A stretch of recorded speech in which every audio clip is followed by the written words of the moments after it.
est dans le bâtiment de l'Institut Imagine, qui est un bâtiment de recherche sur les maladies génétiques pour les enfants.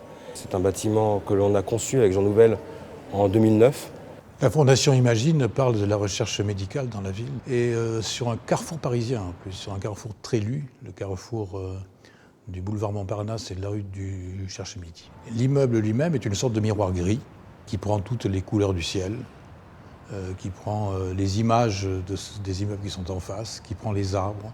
Et c'est presque un bâtiment furtif, j'allais dire. On le remarque à peine sur le boulevard Montparnasse, malgré sa masse, parce que 20 000 m², il faut les caser quand même.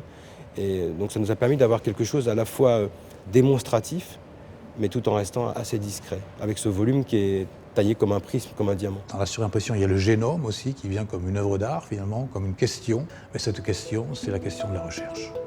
Quand on rentre dans le bâtiment, ce que je souhaitais, c'est qu'il y ait une découverte en fait. On se devait de faire quelque chose de lumineux, d'emblématique, qui ne soit pas un hôpital classique et qui permette justement d'avoir un cadre agréable pour tous. Et contrairement à ce qu'on trouve dans beaucoup de lieux hospitaliers qui ne le sont pas tant que ça, ici il y a un grand espace. Et ce grand espace, il est éclairé par le dessus et à l'intérieur tout est blanc.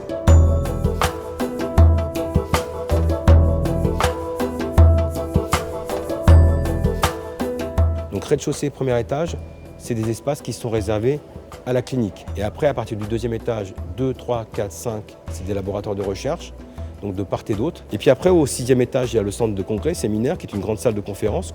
Et puis au-dessus, on a la cafétéria, au 7e étage, qui permet d'avoir une vue totale sur tout Paris. Une des merveilles parisiennes sont les toits parisiens, justement, une sorte de mer grise comme ça. C'était très important de mettre le bâtiment en relation et en perspective avec la ville. C'est un bâtiment qui appartient totalement à Paris, à sa couleur, à sa topographie.